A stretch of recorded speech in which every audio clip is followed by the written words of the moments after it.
all you guys? This is Jaden Sanders on Put 'em on Game Sports Podcast, where I'm giving you the most relevant topics in sports, as well as putting you on game with life lessons as well. And today we have a special guest here today. And if you are a big blue fanatic, if you follow college basketball, if you follow Kentucky basketball, if you've known about Kentucky basketball in the early 90s, mid 90s, then you know who this man is right here. I have here with me a first team All-American, NCAA first team, consensus All-American, SEC Player of the Year, Final Four Most Outstanding Player, and a national champion on that legendary 1996 Kentucky Wildcats basketball squad. I have with me today Tony Delk. How are you doing today, Mr. Delk? Jay, what's up? What's happening, brother? I'm happy to be on with you. Great intro. Way to bring out the energy. I love it, man. That's big time. I'm glad to have you on here, man. You don't understand. You are the epitome of Kentucky basketball. You are Kentucky royalty, so everybody that, if you know Kentucky basketball, then you know Tony Delk right here. And he's also a brother of Omega Psi Phi Fraternity Incorporated. Don't forget about that as well. There's only one fraternity for those who are listening. Omega Psi Phi to the day we die. I root to the bros, root to the basketball bros, man. Hey, glad to have you on here. And so, Mr. Delk, he is one of the greatest Kentucky basketball players of all time, but he is not only that, but he is also just a great man as well. And he also is he was born in Covington, Tennessee, right? Yeah, Covington is my birthplace, but I grew up mostly, all my years were spent in Brownsville, Tennessee. So Covington happened to be my birthplace because that's where my mom doctor was at the time. But Brownsville, Tennessee is and will always be home. But Covington is my birthplace for those who don't know. So could you give me a little bit about where you are from and how you grew up? Because I'm not really too familiar with that part of Tennessee. And I don't think a lot of people are. We call it's considered West Tennessee. So it's in between Jackson and about 40 minutes from Memphis. Rural county, about 8,000 people. Grew up with mom and dad who were married for over 50 years before they passed years ago.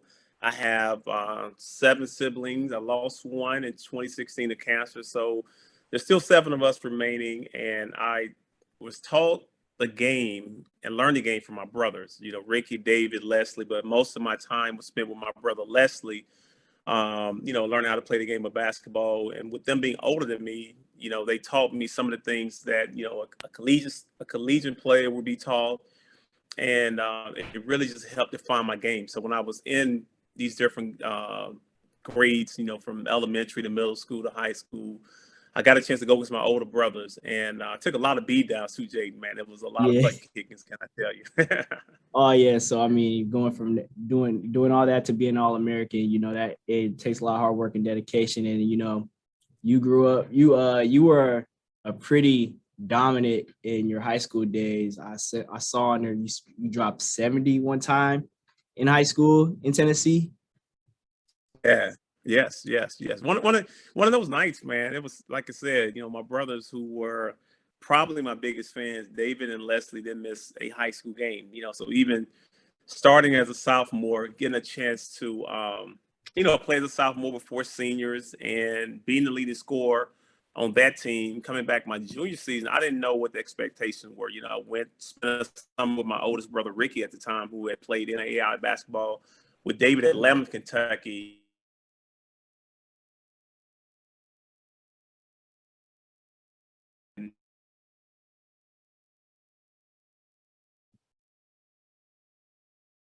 I was happy but not satisfied with being all summer in the lab working on it, getting at it. And when I came back, I remember against my brother Leslie, that was my first time beating him. I went 2 or 3 years of playing, and he never let me win. It was like I'm kicking your butt every time you step on the court. But when I left Atlanta and went back to Brownsville, it was something different. I felt special. Not really felt special, but my game was different to the standpoint of I was dominating my peers. And so you give a lot of credit to your brothers, pushing you to your hardest, and you feel like that's what led you to become what you are today. and becoming Mr. Tennessee basketball. So it was a lot of hard work and dedication with that. And then what made you choose University of Kentucky? I knew that question was coming. It was, it was a tough decision because my high school coach, he liked the University of Memphis, which is actually Memphis State back then. It's University of Memphis now.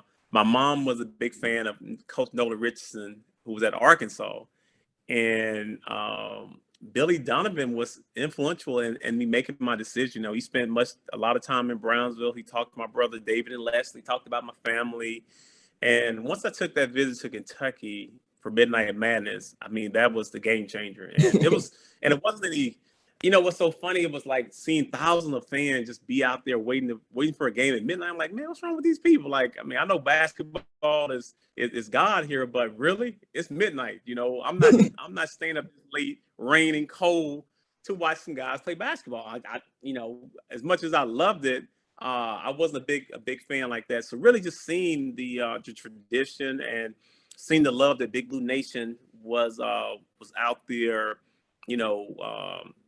providing and cheering and bringing those guys to forefront. It made me want to be a part of Kentucky. And when I left on my visit, I remember getting back and talking to my mom, talking to my brothers about my visit to Kentucky. I had a visit to Arkansas, visited Memphis, and it was so funny. Just when I called Billy, I said, "Man, I don't know. I think I want to sign in the spring." And he said, "Hey, Coach Pitino, he had 5 scholarships." He said, I can't guarantee you now. Here's the thing, Jade. I was one of the top players in the country. I can't guarantee you that we're going to have a scholarship for you. And I'm like, really? So really, it was kind of like, it was pressure, but it wasn't pressure, And he said, if you're going to be a part of our family, you got to make a commitment now. And I was like, man, I'm just getting back. I wanted to take 2 more trips because I had Tennessee planned, and it was either going to be Georgia Tech or another college. So we had 2 more visits.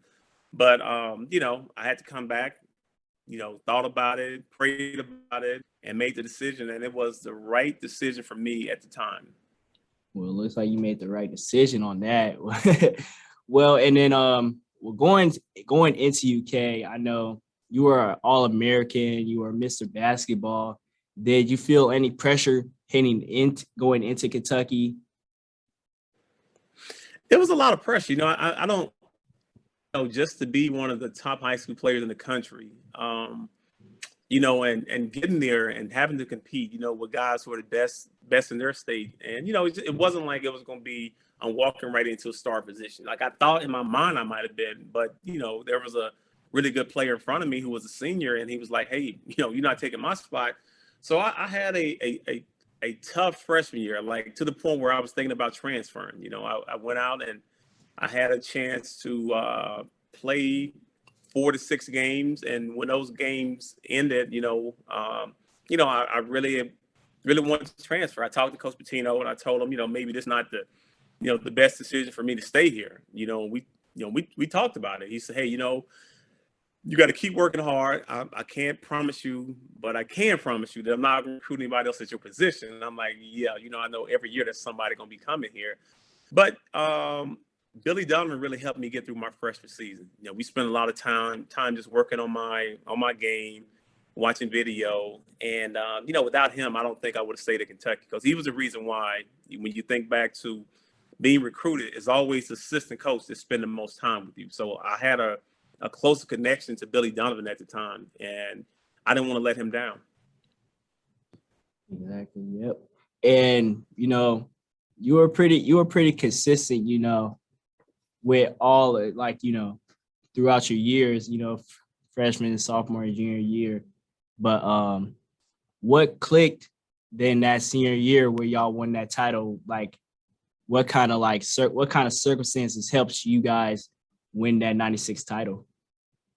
I think just having a disappointing 95 season loss. We lost to North Carolina, and that team had Rasheed Wallace, Jerry Stackhouse, Jeff McGinnis, Donald Woods. They had a few pros, some really good guys on that team. And we were steamrolling teams. Like that 95 team was really, really good. Like I was, to lose that game against North Carolina, it's one of those games you sit back in your locker and you got to make a decision. For me, it was more, should I stay? Should I go? And I just felt there was some unfinished business, and just having all our players that were going to return and adding Ron Mercer, adding Wayne Turner, I knew we were going to be better. But you never know how great you're going to be. Injuries and health, and drawing the right team. I mean, who knows what could have happened? But Right. I just felt like the job wasn't finished. It wasn't complete. And that's what being a competitor. And wanted to come back and be a part of history. I mean, that was the thing that we talked about when that season first started in 95, 96 was, we can be a part of history, something special. And we all had to make sacrifices. Yeah, and sacrifices, that's what a lot of people, don't understand nowadays, especially like in today's college basketball landscape. It's a lot of people, a lot of players that are going one and done. And there's nothing wrong with it. There's nothing wrong with that, especially if you have the opportunity to make millions of dollars Right. Of course, nobody's going to pass up that opportunity to 7 figures. No. Of course not.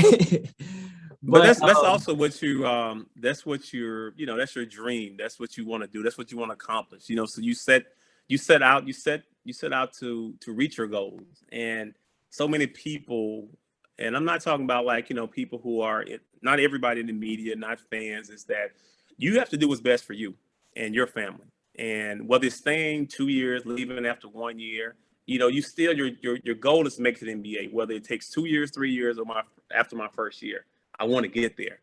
But then you got to try to make sure that when you make it, is it going to become a career? Can you turn that 1 year of you get drafted, everybody excited, you're an NBA player, into a career? And that's the hardest thing to do, because you can make it, but can you sustain the years after just making it after that first season? Yeah, and with that, it's like, it's totally different from, college basketball today is totally different than, it was back in the 90s, with NIL deals, people go transfer portal and everything. And then, when John Calipari came into the scene, it's like he changed the whole college basketball landscape. He just changed the game. And now, it's kind of like all the blue bloods now. They get these top 5 recruits, and they're here. They dominate for 1 year, and more likely than not, if they're projected to be a lottery pick, they're most likely gone. And so I want to get your opinion on how you feel about the college basketball landscape today. I think it gives them opportunity. I think that's the one thing that we didn't have, as far as like using your name, image, and likeness to make money. The university is going to make millions of dollars, through ticket sales, jersey sales, parking, concession. There's the TV deals are through the roof. And I think some of the players need to be able to profit off of that.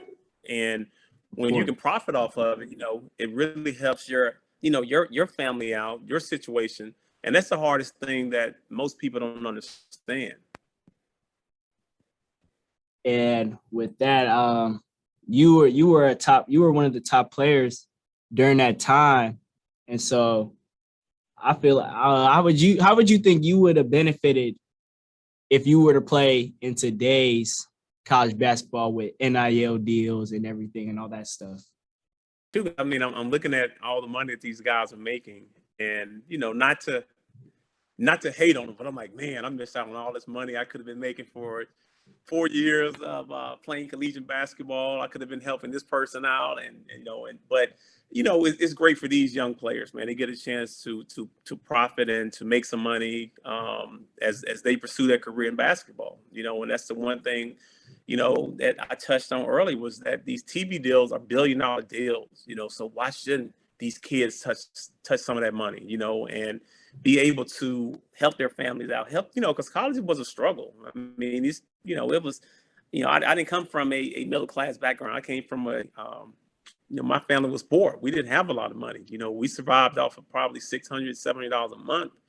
And, for, these universities to bring in billions of dollars or hundreds of millions of dollars, and then they said, well, it's your scholarship, it's a paid ride. I'm like, yeah, but that paid ride comes with, me having to sacrifice and give up a lot and also help this team. So I'm happy for these guys that they're able to profit and make some money off of their name, image, and likeness. And where the game is at, I love it. I love where the game is at. It's such a spread offense. It's a positionless game. Your fours and fives can pick and pop. They can put the ball on the floor. There's spacing now. When I played, it was really about having power forwards and centers, to clog up the lane. So there was nowhere to drive. I'm like, man, I wish these dudes would get out the paint. And now you're seeing your fours and fives that are pick and pop guys and guys that can put the ball on the floor. So where today's game is at, I love it. Have you? I know. I don't. You probably have. Everybody has. But the number one prospect in this new NBA draft, Victor Wembanyama. How do you feel about him? I see. Every time I see him, I'm just like, it's insane the way he could score the ball like with guard like skills at 7'5".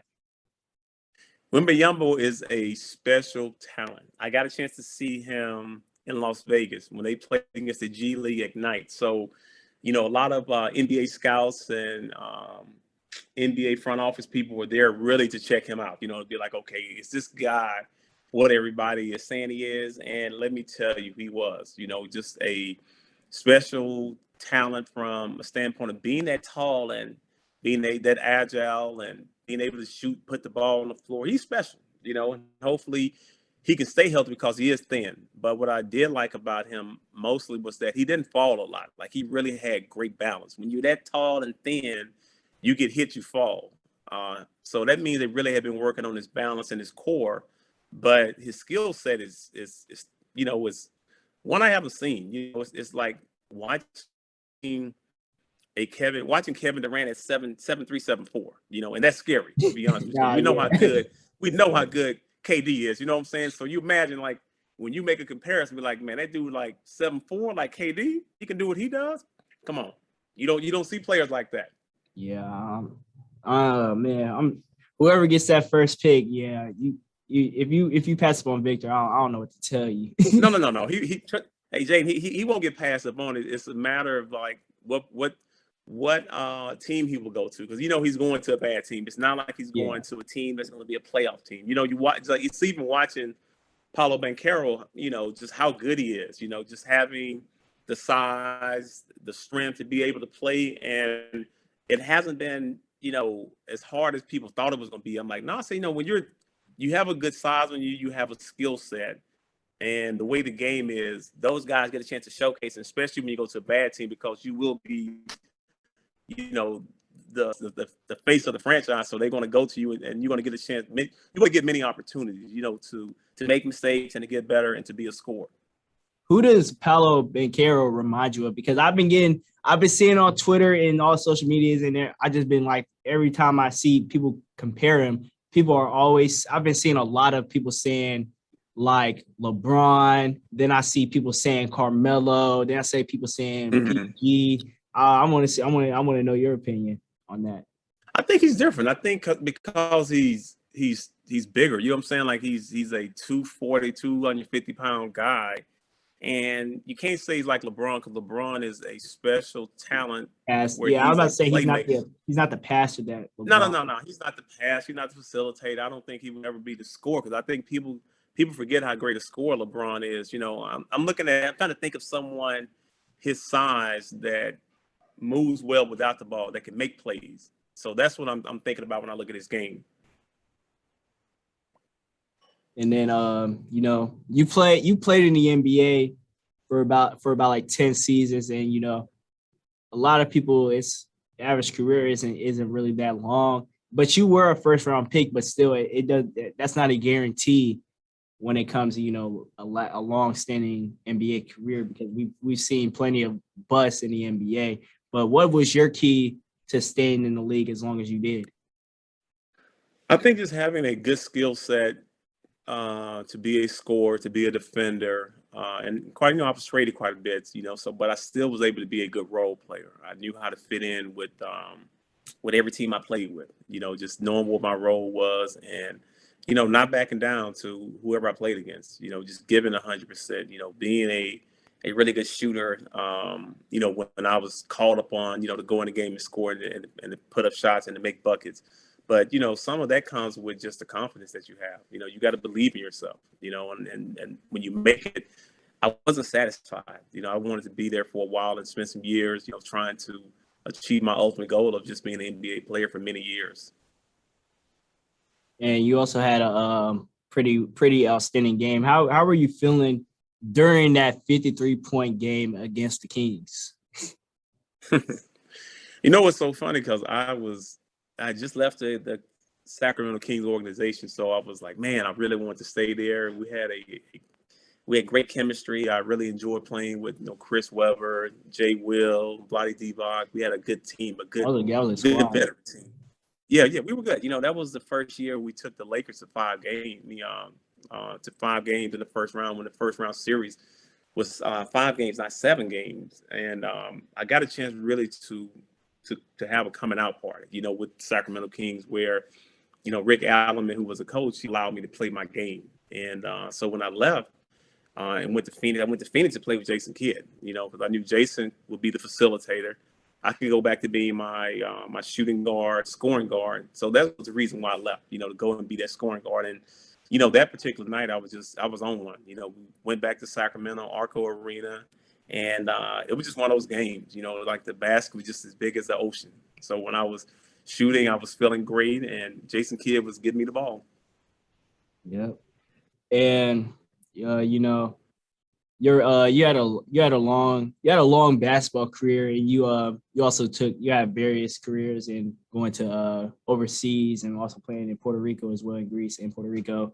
But I also want to talk about what you did after basketball, because I feel like that's just as important. And I feel like because you've made an impact on so many people's lives, with doing your basketball academies, and you're doing the Taylor Delk Sickle Cell Foundation. I feel like that's something that's just as great as what you've done throughout your basketball career. And that's why a lot of people, if they don't know you, that they should know about that as well.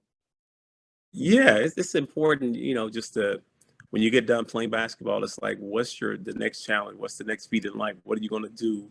When you're still young, you're still able to contribute to society. And when I started the Taylor Sickle Cell Foundation, it was because my daughter, Taylor, had sickle cell disease. And, just really learning more about, sickle cell was, something that was important to me and life, especially at that time. I still try to help out, because I still have my youngest daughter who has sickle cell. So we still have to get her hemoglobin checked and make sure she's fine. And Taylor's 24 now, and she's in law school in Orlando, doing well for herself. But when I started to, praise to God. Yeah. When I started the basketball academy, it was really to give back. It was to find something here in Atlanta that was fun for me, a hobby, something I enjoy.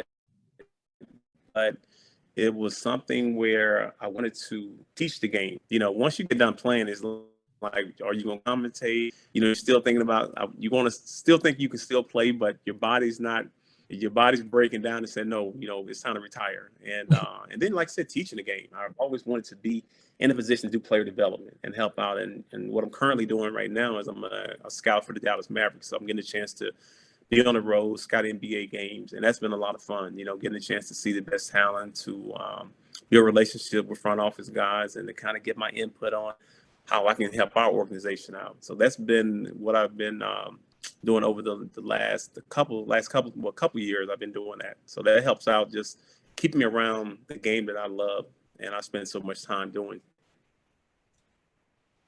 So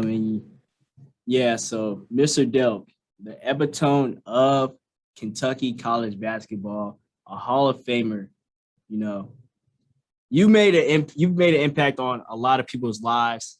No matter how, you don't even realize it. Like, growing up as a kid, I was just talking to my uncle, and we were talking about how growing up as a kid, all I wanted to do was be a newscaster, be a sportscaster. That's all I wanted to do growing up. And growing up, all I used to watch was Kentucky basketball. That's all I know. And right. I wasn't alive, but I did always used to watch old Kentucky basketball highlights all the time, and just watching you Antoine Walker, just all former greats. And then you were coached by the great Rick Pitino. And Right. that's somebody that he was well liked during that time. I don't know about now because he went over to the dark side later on in his career.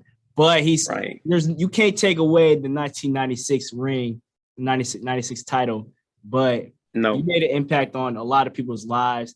And I'm proud to also call you my brother as well, being part of the greatest fraternity in the world, Omega Psi Phi fraternity in Absolutely.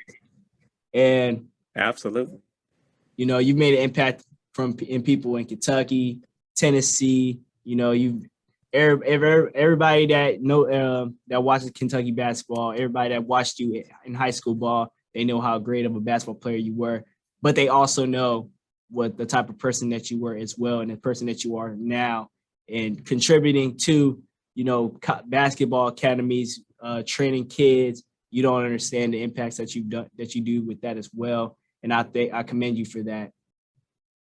Thank you. I appreciate it.